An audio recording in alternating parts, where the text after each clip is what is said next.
Back on Inside Tennessee, Susan. Well, let's address another controversial All right, topic. we'll just keep rolling.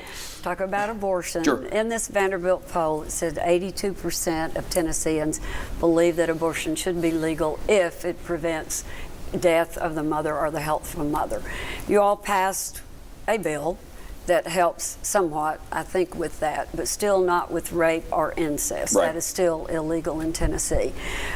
An illegal abortion. Illegal abortion. What was the thought behind not going full force in saving, making abortions legal if it saves the life of the mother or the health of the mother? Sure. So from our understanding, we passed that trigger bill, and it was behind affirmative defense. I think you and I have talked about this before. There was the exception for the life of the mother, but it was behind the affirmative defense. And so I've talked to numerous doctors at UT Park West. I got it, and I understand the concerns. And so I voted for the bill to bring that clarification, where it made it crystal clear that, and it changed the word to reasonable, and so that way versus good faith medical judgment changed the word to reasonable, which legally is, I'm told, was a more definition, but it said for the life of the mother, so it made that clear. And then it also made clear related to ectopic, and I believe that how do you pronounce it? Is ectopic and molar pregnancies, to make crystal clear. Right. That those were not, and that was never our intent. So many times you look at legislative intent, that was never our intent, but we just made that clear. So why not rape or incest?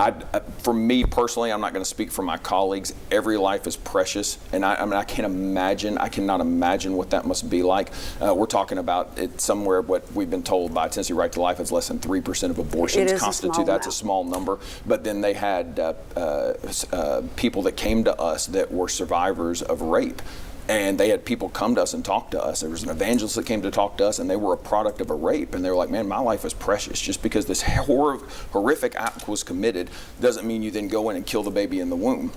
And so for me personally, every life is precious, and so I simply can't support that, but I'll just speak for me and not my other colleagues.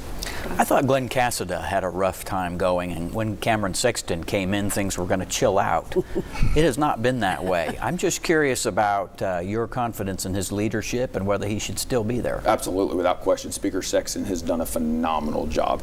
He has been a great mix between Speaker Harwell. I've served under 3 speakers, well 4 if you count Bill Dunn's 2 weeks, but he has been a great mix between Speaker Harwell and Glenn Cassida. He has led fantastically. He provides us and gives us the ability to do what we think we need to do to represent our districts. He didn't put pressure on anybody to vote a certain way.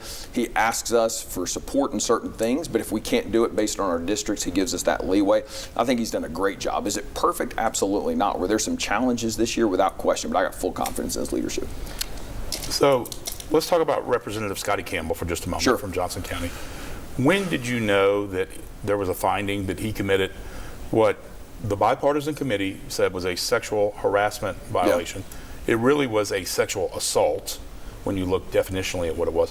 When did you learn of that fact? The morning that Phil Williams broke that story, and forgive me, I don't know what day it was. That particular morning, actually, he was being interviewed outside of our building. Not 1 minute before that? No, not 1 minute before. All right, I will accept your answer. Yeah, and so when he was interviewed outside, that started a big conversation, and then I heard within a matter of 30 minutes that...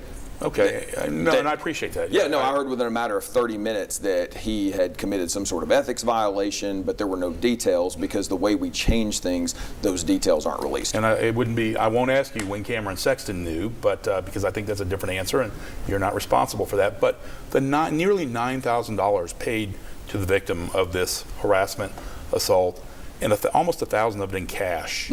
Have you ever heard of that happening before? I haven't.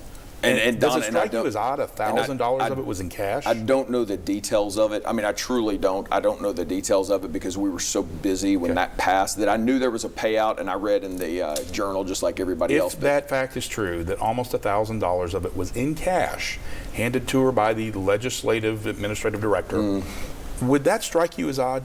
I don't know if that's ever been done before. I don't know how they handle certain claims like that. Just asking you if that strike you as odd as a legislator that it certainly makes you want to ask questions without a doubt that you would provide cash versus cutting a check. But again, I don't know the details, and I have not seen that report. Do you know where that money comes from?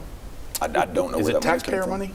Well, anything from the state typically would be taxpayer money, but I do not know if there's a private fund set up. Again, you're asking me questions. I just simply don't know the details. I don't. You are in leadership with the Republican caucus. Well, I'm not in leadership. I'm a chairman, but I'm not in leadership. So I was trying to promote you a little bit there. Thank you. Yeah, but I mean, even the guys on the ethics committee on our side, they would not discuss the details, and so we asked. That is a change because they did with Rick Staples, Glenn Cassida. They've done that before. And then we passed specific rules related to that to keep that stuff from coming out moving forward. So the 2 Republicans and the 2 Democrats did not discuss details at all because we asked. Let me ask you real quick. Sure. Sorry, I'm going to change the subject real quick because my Republican friends, when I told them they were going to be on this morning, they said, ask him what his plans are for local county government. Do you have any interest in running for mayor or coming back closer to home, being done with the legislature? How about this for a politician answer? I have no plans at this time. At this time.